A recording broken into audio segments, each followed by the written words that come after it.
Söylөгөндөрүңүздүн маанисинде болот да. Алдыбы? Ошол мыйзамдарды Ачыкчты алдыбы? керектүү мыйзамдар Келдиңерби? бизде жок, кабыл албай жатат дейсиз, туура? Мыйзамды ким чыгарат? Мыйзам чыгарышы. Мыйзам чыгарчу өзүбүздүн Депутаттар. ооба. Депутаттар. Ал жерде ким отурат? Значит, ал жерде ким отурганы түшүнүктүү дечи, бирок сиз айтып атасыз, значит, жогорку кеңеш элге иштебей жатат. Ооба. Ошонун үчүн биз өнүкпөй жатабыз. Жогорку кеңешти элге иштей турган кылыш үчүн эмне кылыш керек? Айтыңыз буягын. Эң керектүү нерсени айтпайсыз. Без арайын назар Эң айтпайсыз. негизгиси мына бизде бийликтин үч бутагы болуп атпайбы? Бийликтин үч бутагы болгондон кийин ошо бийликтин үч бутагы бирөөнүн алдына жоопкерчилигин алып туруп отчет бериш керек.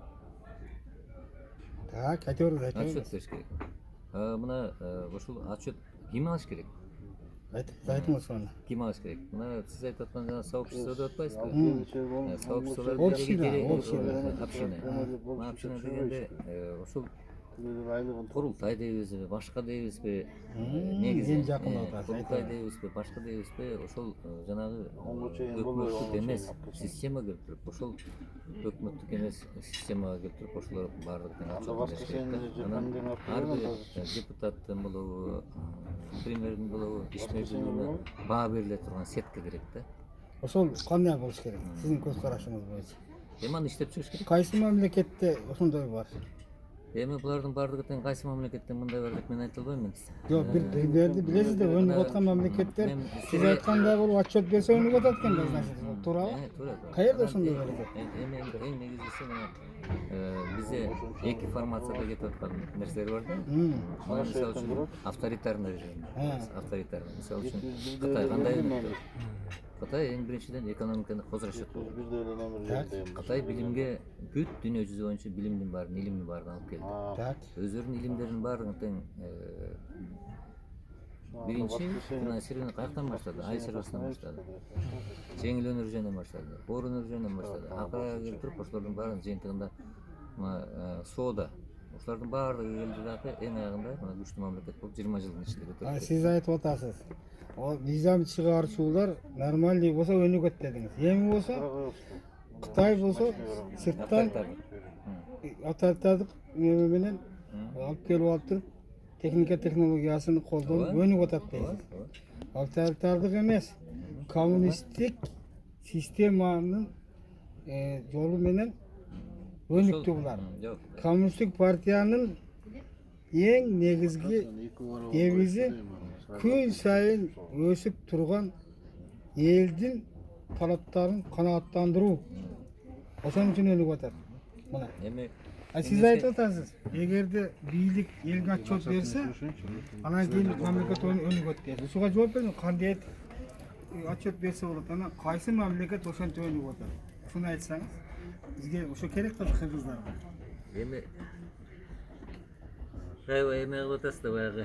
Мен бир Саясатчы айта бериңиз, азыр бир официальный сиздин көз карашыңызды биз билишибиз керек да. Эң биринчиден мына биз жанагы депутаттар болобу, бийликте турган адамдар болобу, президент болобу, ошолордун баардыгы тең элге отчет бериш керек деп атканым. Булардын ишмердүүлүгү тууралуу бир баа болуш керек да. Эгерде мына бул кандайча баа болот? Айтылган сөз мына мен депутат болуп баратам дегенде ал сөз берип атат. Ар кимдин мыйзам тууралуу кандайдыр бир көз караш болот. Мисалы үчүн партиялар келет. Партия биз муну жасайбыз деп атат, бирок ошол партия ошону жасадыбы? Жасаган жокпу? Бул ошол алдында кандай эме берсе, сөз берсе, ошол партиянын аягында азыр бүтүп атпайбы суроктору? Суроктор бүтүп аткан мезгилде биз муну обещать эттик, биз муну жасадык деген. Отчет бериш керек. Бирок отчетту кимге бериш керек? Элге бериш керек. Эл кандай мына бир чети мына курултай деп атпайбызбы? Курултай системасы дагы. Курултай системасы мына жер-жерлерден шайланып келген адамдар. Азыр деле Курултай болдубу өзү бизде 28 жылдан бери? Ким отчет берди ага? Эми курултайга эч ким отчет берген жок. Курултайдын өзү туфта, курултай эмес. Жок. ошо курултай болгон жок.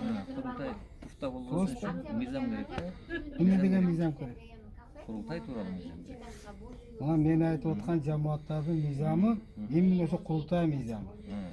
Ар бир административный территориядан бийликти, элдик бийликти орнотуп, алардын лидерлери республикалык деңгээлде федерация түзүп, ошолордун объединениясы элдин, жалпы элдин өкүлдөрү да булар. Президент дагы эл тараптан шайланды, жогорку кеңеш да эл тараптан шайланды. Эгер федерация бар болуп иштеп турса, федерация чакырат, келиңизчи, кеңешели деп. Эмне бизге тоскоол болуп атат. Канткенде элди эл чарбасын өнүктүрөбүз деп. Теги тоокенди кантип өнүктүрөбүз деп сурабайт. Тоокенди жеке жактар өздөрү өнүктүрүп атат. Исенжаны оптом сатып алып, оптом сатып жиберип өнүгүп атат да. Туурабы? Мына Кумтөрдү өнүктүрүп жиберди. Эч кимдин күчү жетпей калды. Качан федерация орногондо 3000ден ашык мыйзам бар экен. Шунун баардыгын ревизия кылып чыгарат, ревизия жасайт. Кайсы мыйзам керек, кайсы мыйзам керек эмес. Ана сиз айтып атпайсызбы, мындай мыйзам керек, мындай мыйзам керек деп.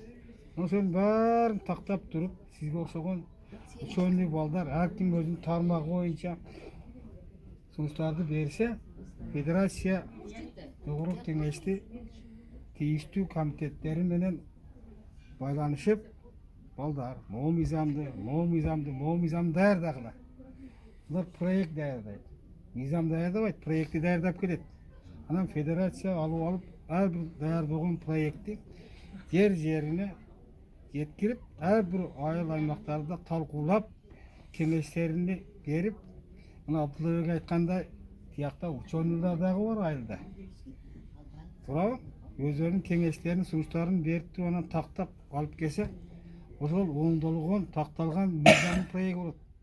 Жогорку кеңеш ошону кабыл алып берсе, элибиз өзү сунуш кылган мыйзамды өзү аткарат да. Ошондо социальный мобилизация жүрөт дагы, бардык мыйзамдар иштей баштайт. Керек эмес мыйзамдар ошол жерден жок болот. Анан жанагы өнүгүүгө керек болгон мыйзамдарды кабыл алгандан кийин өнүкпөсө айла жок да, туурабы? Аскар Акаевич айтмакчы, кыргыз эли кембагал болуп жашаганга укугу жок деген. Туп-туура айткан. Сөзү туура болгон. Анан иши дагы туура болгон. Жанагы жамааттар жөнүндө мыйзамды чыгарып, кол койгон күндө бир айдын ичинде акшини кууп чыгыптыр бияктан. Себеби ошондо ученый адамдын, ошонун өзүнүн деңгээлине жеткен ученый душмандары бар экен да. Кыргыз эли ошондон бери дагы 15 жылбы? 15 жылдан бери буксубат этип жүрөбүз дагы эле. Кайра бирөөнү шайлап коебуз. Кайра өнүккөн жок. Мына жерлерден чыккан жигиттер, кыздарыбыз аракет кылып, бири мына Абдуллабек бир тармакты био деп алып чыгып, бүт Кыргызстанды айланып, бак даватты жүргүзүп келди бүгүнкү күндө. Эмне маселеси бар? Кандай проблемасы бар? Азыр даяр проектиси бар Абдуллабектин. Эгерде биздин федерация иштеп турганда, Абдуллабекти чакырып алып, экөөңүздөрдү отургузуп отуруп, жакшынакай бир багытта мыйзамды иштеп чыгып, мисалы үчүн айыл чарба деген министерство эмес, бизге мүмкүн эл чарбасы деген министерство керектир. Себеби бул жерден айыл чарба өсүмдүктөр менен малдарды природанын өнүктүргөн менен элди дагы өнүктүрүш керек да, чогуу, туурабы? Айыл чарба каяктан өнүгөт? Анан кийин элди оңдош керек биринчи. Бизде Хашим Зайналиев деген биздин таабыбыз бар. Ошол киши жазып атып айтты, өзү билбей эле жазып жиберди. Элди оңдосок, биздин мамлекет оңдолот деди. Анан мен кат жаздым. Рахмат сизге. Башка оорулар жөнүндө абдан сонун эме берет. Эми элди кантип оңдойбуз десем, жооп бербей жоголду. Ар ай сайын жазам мен. Элди кантип оңдойбуз? Жооп жок. Элди кантип оңдойбуз? Жооп жок. Азыр ойлонуп жатат, эгер могу видеону көрсө, жообун берсе керек. Элди оңдосок, мамлекет оңдолот деген. Элди оңдош үчүн эң биринчиден мына бала төрөлгөндөн баштап ошол өзүбүздүн туура саясат жөнүндө баланы эрте мына жаңадан төрөлгөндөн кийин эле садиктен баштап баягы тарбия берип атпайбызбы? Ошол жерден баштап ушул деген нерсени үйрөтүп башташ керек да. Ооба. Эмне үчүн таза болуш керек, эмне үчүн алгы болуш керек. Эмне үчүн биз мына мисалы үчүн баягы союз убагында ушундай тарбияларды оозубузду ачып эки жакты карай электе эле биз Ленин ата деп эле баягы идеология башталчу да. Идеология башталчу. Андан кийин келип туруп мектепке киргенден кийин сен кичинекей Лениндин кылган жумушуңду иш керек деп Октябрьны кылган да. Сен деген Поволжьяда Павлик Карчаевин, Жанжаков деген пионерлер чыккан ушундай күчтүү. Сен ошондой болушуң керек деп туруп анан пионер кылган. Анан силер деген ушулардын баары жүргүзүп барып, силер уже акылыңар жетишти, 16 жаштан баштап силер комсомол болушуңар керек. Александр Матросов болду. Александр Матросов болду. Көтүлөрдүй болушуңар керек. Деп анан ошол менен биздин баарыбызга да патриоттук сезимди аябай Киргизип. Мына ошонун негизинде дагы сен кыргыз, мен өзбек тиги бул деген эмес. Бул жалпы мамлекетти өнүктүрүш деген. Мына СССРда, СССР деген мамлекет болгон, мына ошо СССР деген мамлекеттин кызыкчылыгына баардыгын үндөгөн да. Сен мына бизде мындай да Алматыда бир иностранный чет мамлекеттин эмеси ачылып калды, ресторан. Анан биз ошол жерге бардык. Арабызда балдардын бири джинсы кийип алган. Чет мамлекеттин кишилери турат да. Анан КГБнын кишилери келип туруп эки балага айтты. Силер бийлебей койгула, ордуңардан туруп алгыла деп. Американын кийимин кийип алып, силер бул жерде бийге түшпөгүлө. Мына ошого чейин идеология кеткен да. Эки бала ошол той таркаганга чейин ошол жерден отурдук, ордунан жылбай. Мына ушул саясат эми ошончолук деңгээлге чейин жеткен да. Яны эң негизгisi бүгүнкү күндө мына саясат дейбиз. Бизде кайсы саясат кетип барат? Биз батышты туура атабыз да. Батыштын мына эң акыркы элемет жанагы гендерный равенство дейт. Мына эркек менен аялдын укугун теңдүүлүгү. Адам бири-бирине теңдүүлүгү.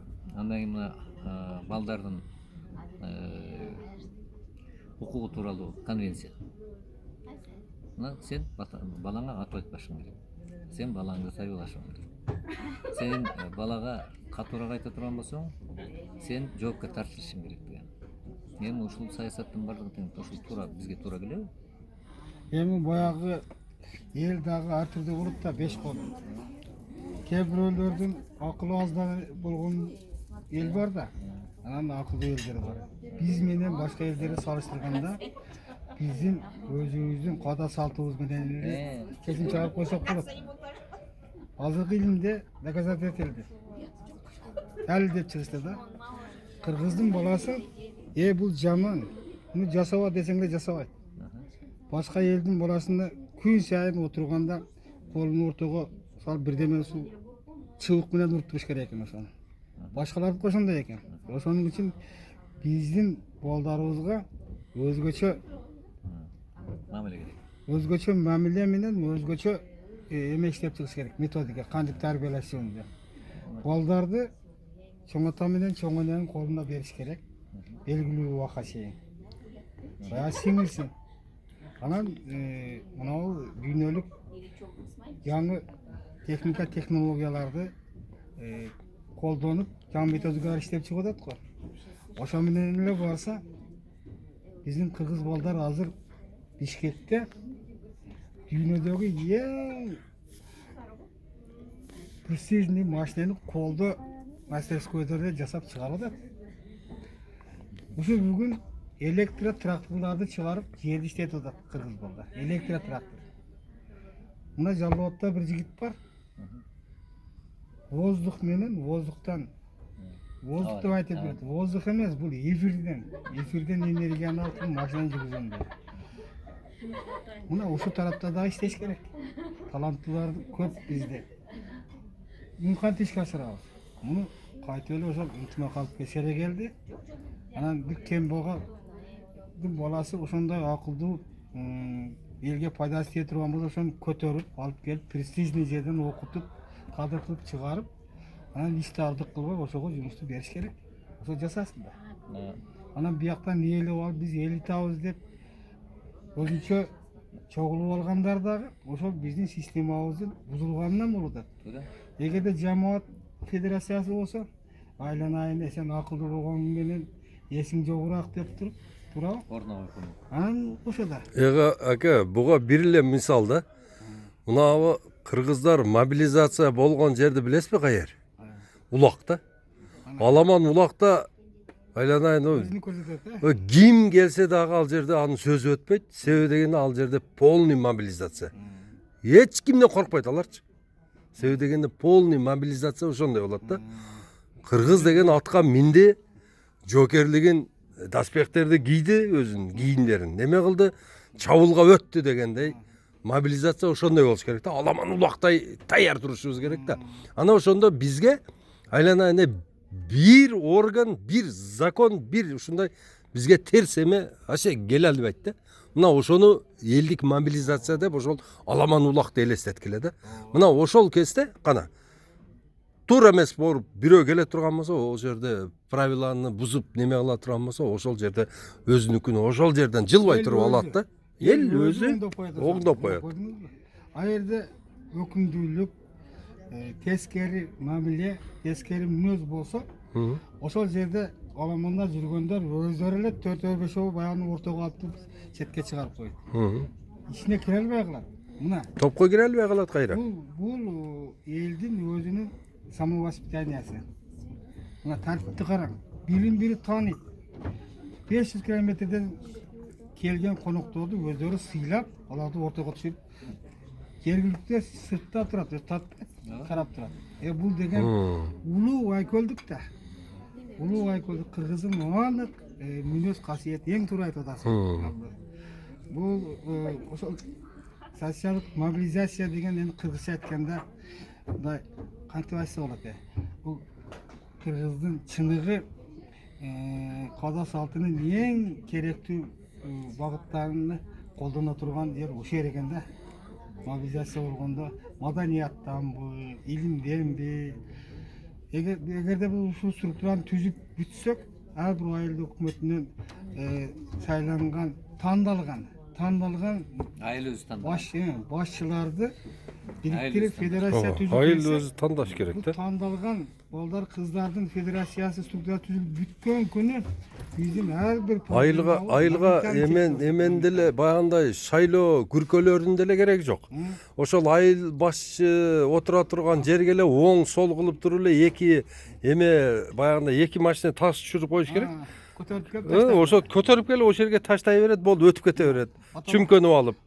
Эч ким тааныбайт, ким таштап кетти, эмне болду, ошо ясный болот. Бияка өттүң калган. Болду, мына эки жерге эле ташты үйдүрүп туруп эле таштап кете берет. Калаган жагын таштап. Ооба, калаган жагына таштап кете берет. Каясында көп болсо, значит болду. Ооба, илгеркидей эле. Ошондой. Айылда эмне көп болсо бир 500 шайлоочу бар да эми. Бирдей эле кылып эле окшош кылып койсо, аны эч ким мем албайт.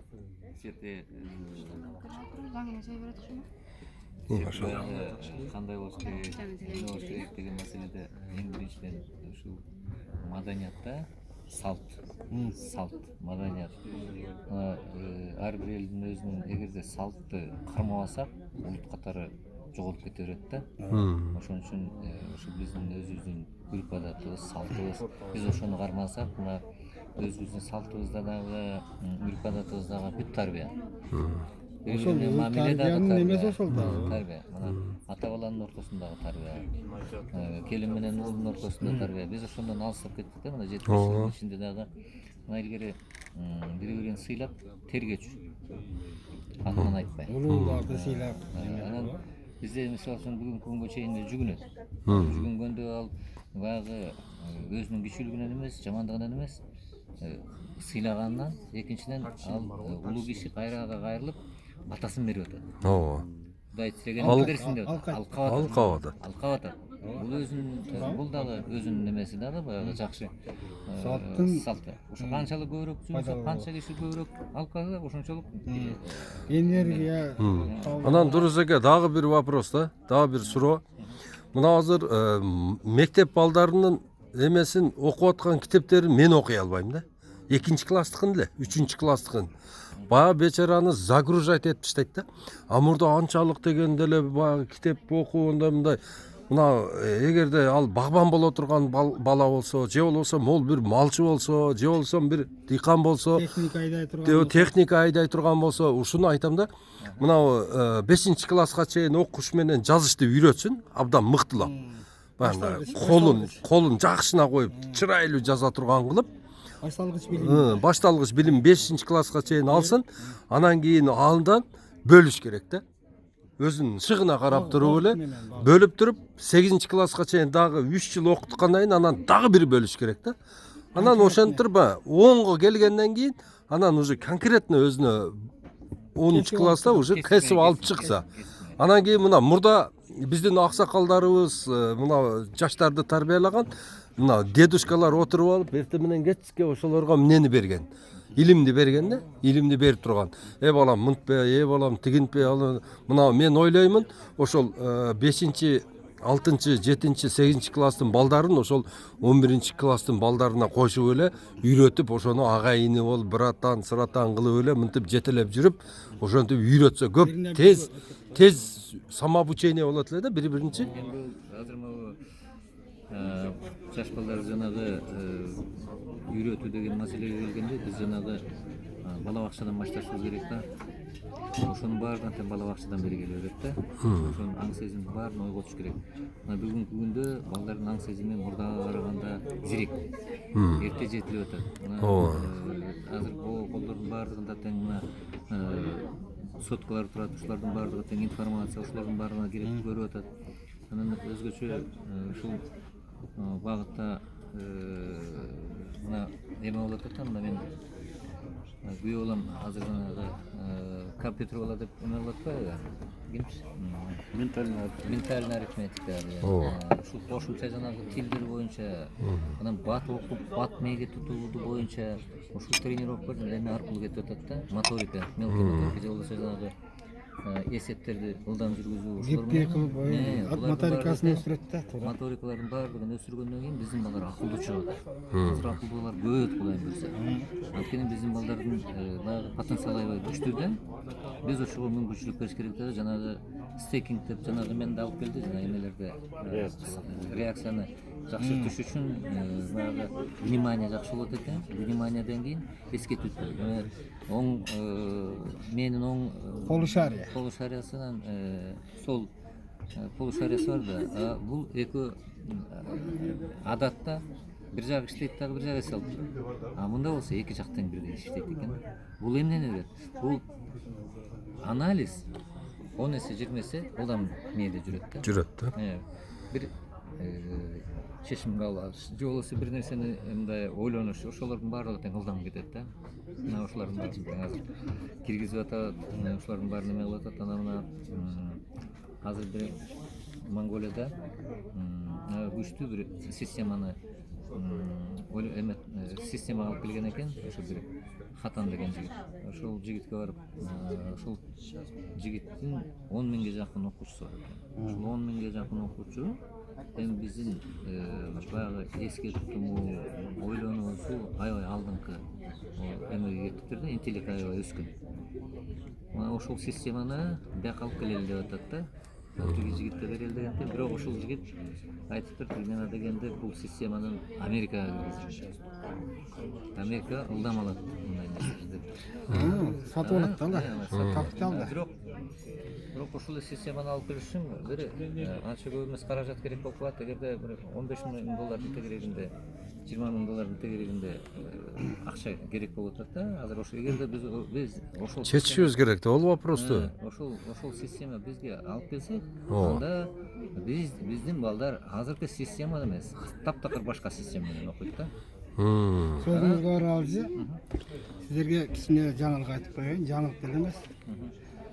Элек районунда Мадамин Гапыр деген жигит бар. Бүгүн 20 жылдан бери өзүнчө методика менен окутат.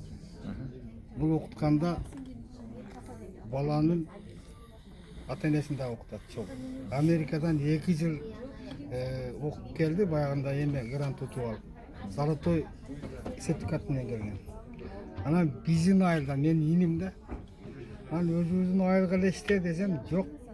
мен бирөөгө сөз берип койдум эле деп сиз барган аркадан ачкан. Барып жолук деген сиз жолугубай калыпсыз. Мына эми өзгөчөлүк эмнеде? Бул жигит 20 жылдан бери ошол нижний зона Лейлекте бүтүргөн, ошол методикасын окуткан балдардын бүгүнкү күндө 99% жогорку окуу жай бюджетке өтүп кетет. 99%. Акыркы 2 жылдан бери 100% өтүп кетет. Жогорку окуу жайга. Бюджетке. Мына медицина академиясында 60 студенти окуп атат. Агайдын. Мына Монголия, Америка дейсиздер. Өтүп кеткен эле эмес, өтүп кеткенден кийин окуган да успешный кетет балдар. Адамгерчилигин караңыз. Бардыгы барып жыл сайын агайга барып рахматты айтып, бир туугандай болуп. Жаңы адам жаралып атат да. Мына. Бизге ушул Эми караңыз, мына ушул кече баягы күнү министр образованияны кимди коебуз деп пикирди баады. Анан мен канча информация жаздым. Мына бар. Бүгүнкү күндө Олайдан, Жалал-Абадтан, Оштон, бияктан Таластан мугалимдер барып, тажрыйба алып кетип атат таркап. Сама агайлар, мугалимдер өзүлөрү аракет кылып жатат ушул илим берүүгө. Эмне үчүн ушуну колдонбойбуз? Ким дедиңиз аты? Аты ким дедиңиз? 15 миллион сом доллар керек эмес. Апрагайга бир здание бериңиздер. Бир жылда Абдуллабекте болуп туруп, ошол методду окута турган мугалимдериңизди окутуп чыгарат. Мына. Издеп жүрөсүз. Мадаминбек, аты ким? Мадаминов Гапыр. Мадаминов Гапыр, Мен сизге кайра чалдым. Бул жаңы Багдабадты баштаганда Багдабад менен кетти да, бир кирип колун кармап кой десем мындан макул деп. Мали барам эртеге. Ма телефон бар, бериңизчи. Азыр жок менде телефон. Мага жөнөтүп койсоңуз. Болду, табабыз да, жөнөтөбүз. Анан дагы бир айтып кой. Баланы тарбиялаш, баланы эле эмес, апасын коюп тарбиялап биле. Bu metodika şu birinci klastan başlap. Таңкалыштыбы? Барып, булардан консультация алып кетип атат.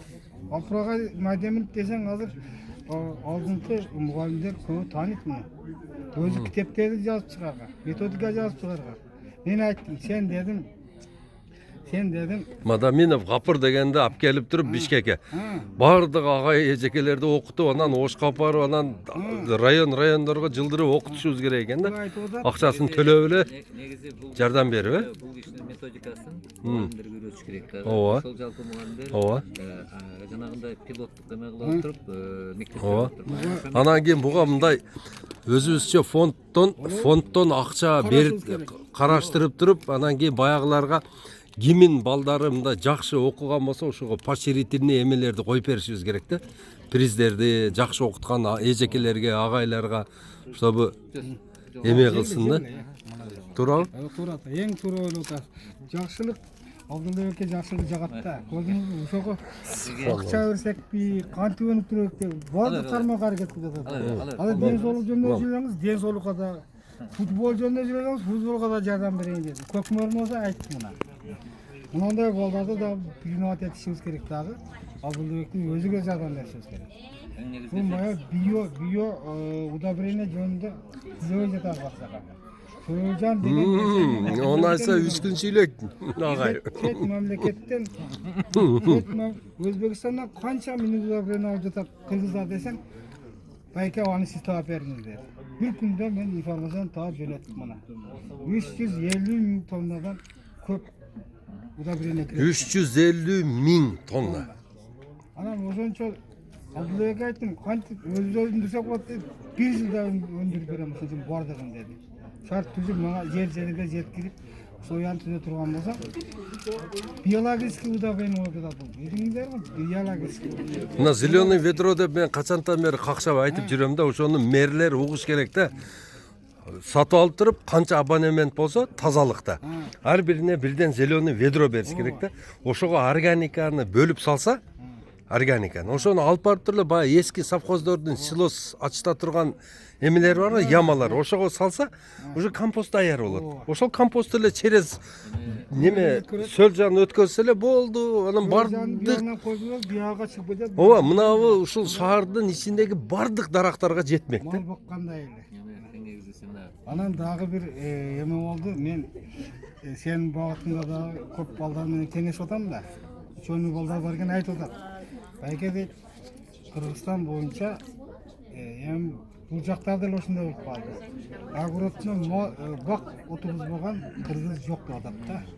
Ошол огороддун дагы бактарды дагы инвитрода питомниктен келген көчөттөрдү отургузуп, анан кийин ошо минералдык удобрение менен эме кылып баштаса, бир сотуктан уже 2 сотуктан нормально киреше алып атат экен да. Ооба. Ал эсептеп көргөндө бизде 2 миллион кожолук бар.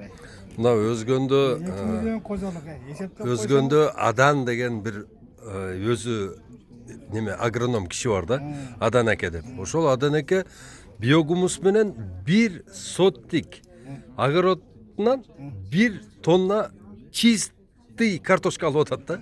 Органический, чистый. Уже 4 жылдан бери ушул опытты принимать этип айтып атат да, Абдулла, сен айт элдерге жеткиз, мен дейт ошону үйрөтөйүн дейт да. Бул деген мында карап көрсөң 1 тонна жогору дагы түшүмдүүлүгү, анан таза. Тап-таза да. Эч нерсе жок ал жерде. Анан жанагы көчөттөрдү дагы баягыдай бирдей сортто там өтүмдүү мындайларды кыйдырса болобу? Болот, мына ошон үчүн инвитро лаборатория деп айтып атабыз го. Ошол жерде акем айткандай эң багы адам ата менен Ева энебиз жеп койгон алманын генинен жасалат. Тап-таза. Эң таза алма жаралат. Кече багы имамдын муфтийдин заммы досум болот да, Умар ажы. Анан айтты да, адилеттүү болуңуз Абдулла дайды. Десем, батан бери сиз сүйлөп атасыз, мен да сүйлөйүн деп. Ошого акеме да сөз берели, адилеттүү болойлу. Акем дагы айтсын эми. Турсбек байкөкөбүз 8 жыл болду мына биоорганический жаңы технология менен иштеп атабыз. Флорес, фитофлорес, Россиянын военный технологиясы бул негизи жер топон суу басып кетсе, эрозия болсо, деградация болсо, же ядерный согуш болуп кетсе, жер тез арада айыл чарба оборотуна киргизчү. Кайра басана деткенге. Азыр биздики атомный бомба түшкөндөй эле болуп кетти да бул жакта. Өзүндө жердин баары өлгөн, кислотный дождь болуп атат, эрозия болуп атат, шамал менен вирустар толтура келип атат. Жайыттарда даже чөп өспөй калды. Жоголуп атат чөптөр, деградация болгон үчүн жана үрөөндөр чыкпай жата берет топлар. Жердин сезет, күрдүүлүгүн сезет.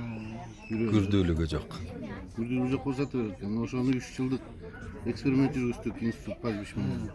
3 жыл бою опыт участоктарда ученыйлар менен барып, ошо биздин удобрение, жанагы селитраны бардык 5-6 удобренияны берип, биздин удобрение аябай биринчи орунда болду да.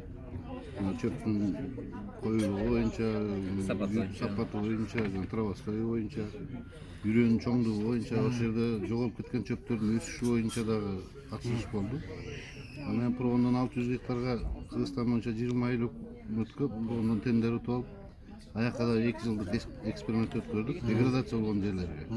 Начар болуп кеткен. Аябай начар. Значит, технологияны иштеп жүрүпсүздөр да, Анан азыр эми өзүбүздүн өндүрүшкө дагы ошо өзүбүздүн өндүрүп чыксак болот деген производствону да ойлонуп атабыз. Кыргызстанга жаатан даяр. Анан жанагындай компостта бул арасы да жок, бат эле чыгат. 100 суткада чылап койсоң, 100 суткада чыгат. Жактан патент Сөйүлжананы багып отурбайсың, анда да бул ара канча 2 ай багыш керек да. Сөйүлжананы. Анан органиканы чогултуп келген, мусор чогултуп жүрбөйдү. Жакшы технология бар, ошо менен иштеп жүрөбүз. эмнеден жасайт аны? Эми азыр эртерээк болуп атат айтканда. Бирок бар, биздечи. Ошондо канча тонна чыгара аласыздар? Кыргызстанга жете турган кылып чыгарат. Ошондой производствонун эмесине жараса, Заводдон чыгабы? Заводдон чыгарсак болот, чоң завод кылсак болот, Кыргызстан жеткиликтүү кылып чыгарса болот. Анын каражаты көбүрөөк керек. Туура, сиздики дагы туура экен, илимий жактан. Бирок Абдуллабектин сунуштаган сунушу бул элдик болот. Ошол ар бир семьяга рабочий места түзүлөт. Эртең менен чыгып эле өзүнүн эмесин даярдап, өзүнүкүн өзү Муну жасаш керек. Бул биздин элдик метод менен биздин көңүбүз 3%, 4% эле жагып алат экен да. Калган 96% керек да. Аны да иштетиш керек да. Өтө аз да Биз бул. өнүгөттөр. Сиз азыр бар малды эсептеп атасыз. Биз эртең балдар айтып атат. Биз малды уйларды аткөрүм кылганда ала кайдабайбыз деп этаж производственный неменен этажный курабыз дагы неме табагабыз деп да. Ошондо сиздин технологияңыз керек. Ошол О керек, бирок аз да болду. Аз да, вообще аз болчу. Бизде канча миллиондогон жерлер бузулган. Ону кайра Нуртаза, мындай да жакшы. эң негизгиси мына бизде деген мына ар нерсенин өзүнүн чексиз деген нерсе жок да. Чектүү болот. Мына Бүтөт, бар жок. Ошо Определенный количестводон ашыган малды ошол белгилүү эле бир деңгээлден аша албайбыз. Бирок ошону тоютуна жараша ошо малдын саны болот да. Андан ашкармай Андан ашкармай албайбыз. Бирок бүгүнкү күндө ошо тиги 40 деп атабыз, мыктын баардыгын тең эле биогумус кылып жасаганда бизде ошончолук деңгээлдеги мына 1 миллион гектар жерибизге 40 жетпейт. Анын үстүнөн бул 40тын баардыгын тең эле миллион гектар жерибиз барбы? 1 миллион 200 миң. Баягы арашайымы жер. Жок, 800 миңге жакын. Бүгүнкү күндө 800 миңге жакын. Ооба, дагы миллион кошулуп атпайбы? Эртеге мыйзам иштесе. Биз канча малды көбөйтсөк дагы ал малдын баардыгы тең ошо бизде 40 где-то бир 15-20%-ин жатса дагы калган 80%ге жер семткич бериш керек болуп калат. Ооба. Анан бирок ошо Жетпейби? Жетпейт вообще. Сиздин баягы айтканыңыз боюнча жетет экен деп. Жетпейт вообще. Жок Кичине эле неме болот да. Бакка жетеби, бакка? Бакка жетет, бирок берки немелерге жетиши кыйын да. эң негизгиси мына бизде деген азыр мына жашыл технология деп атпайбызбы? Ошо жашыл технологияда мисалы үчүн ар кандай методика бар. Мисалы үчүн биз жанагы рапс деген бар, же болбосо тритикале деген бар. Биз ошолорду эрте айдап коюп туруп, мына күзүндө айдап коюп, эрте жазда ошолорду кайра Айдап бериш керек. удобрение айдап салабыз. Ооба.